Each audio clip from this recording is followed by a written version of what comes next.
Hey guys, what's going on? My name is ProfessorSnipe, and today we're going to be taking a closer look at the SCAR-L assault rifle for Battlefield Play4free. But before I start out, I'd like to give a shout out to Sephoman4455 and Black and Blue 2. Let's start out with the SCAR-L assault rifle. Now the SCAR-L, or the FN SCAR, is the name given for the Special Operations Forces combat assault rifle made by FN Herstal. So in many video games, there are different types of SCAR weapons. For example, the SCAR-L and the SCAR-H, L for light and H for heavy. So if you play Battlefield 3, you'll notice these two variants for the SCARs. Now in Battlefield Play4free, we'll be taking a look at the SCAR-L for your assault class. Now this assault rifle is unlocked at level 6 and in my opinion is one of the best well-rounded and overall weapons in the game. I highly like this weapon because it's a go-to weapon that everybody can get comfortable with, and it's very simple to use. Whenever I play on my assault class and I'm bored of using bullpups like my AUG, FAMAS, or L85 which have sideways and awkward recoil patterns, or my AEK or AK-47 that just jump too much, I always turn to my SCAR-L to satisfy my need of a balanced weapon. Now the good thing this gun has is the fact that it's not really bad at anything. It's an overall weapon, so you won't be limited to certain scenarios such as the map or the engagement. It's a weapon you can use anywhere and do pretty well with it. Personally, mastering the SCAR-L is very good because then you'll be really skilled with this gun and you can take on almost any gunfight confidently. So this gun is a fully automatic which fires at 600 rounds per minute, which is the average rate of fire for the assault rifles in Battlefield Play4free. You have 3 magazines of 20 bullets each, so that totals up to 60 bullets, but don't be sad because of that because you also have your ammo box with you, so technically you have unlimited ammo. The reload time is at a surprising 4.7 seconds and is rather long, but the animation is not awkward and looks really smooth and fluid. I would suggest reloading when you know it's safe and not hopping in like a maniac trying to massacre the whole enemy team.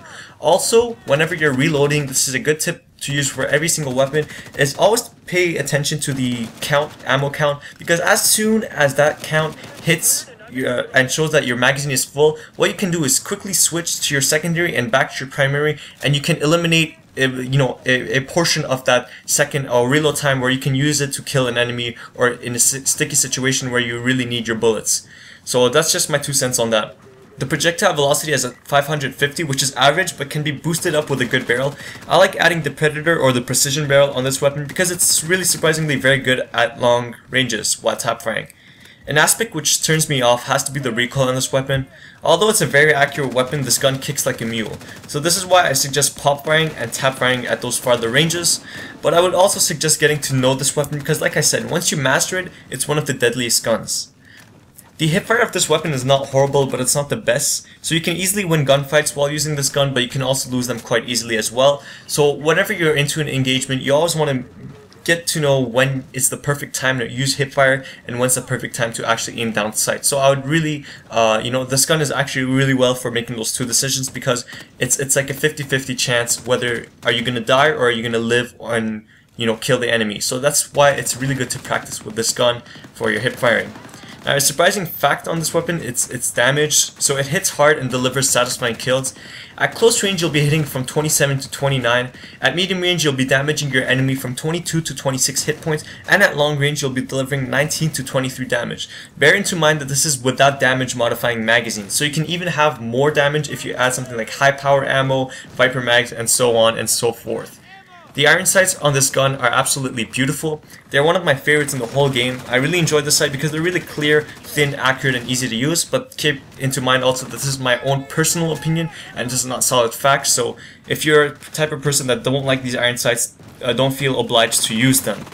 So as of the making of this video, this is the only gun in the assault category to be able to have a desert camo on it, which looks very nice and menacing for your gun. Now, that's the one you're watching on screen right now is me using the desert camouflage on, so you can see it's beige and it has some scratches, and I believe it has a skull on it whenever you're reloading, and you can take a look at that. Now for attachments, I would run the basic Predator barrel, casket or Viper mags, or even Stingray if you combine that with a Predator.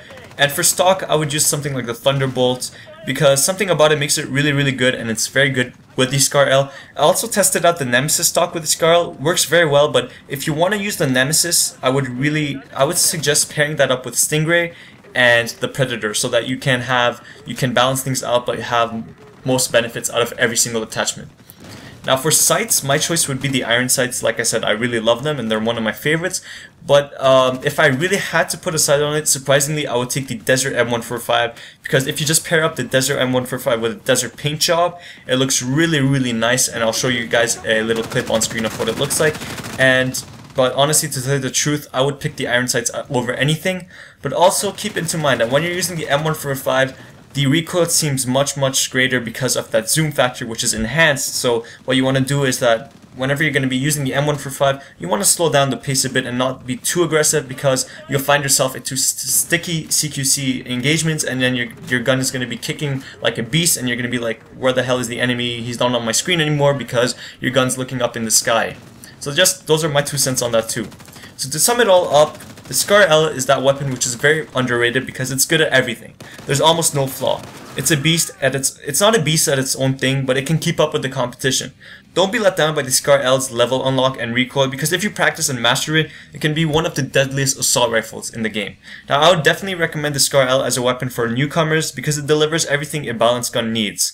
Just to add in, I would do anything for a +3 Scar L. So for anybody out there with a +3 Scar L version, I envy you. This gun review is approved by ProfessorSnipe. This gun easily gets an 8 out of 10. Thanks for watching, guys. Have an awesome day, and see you in my next video.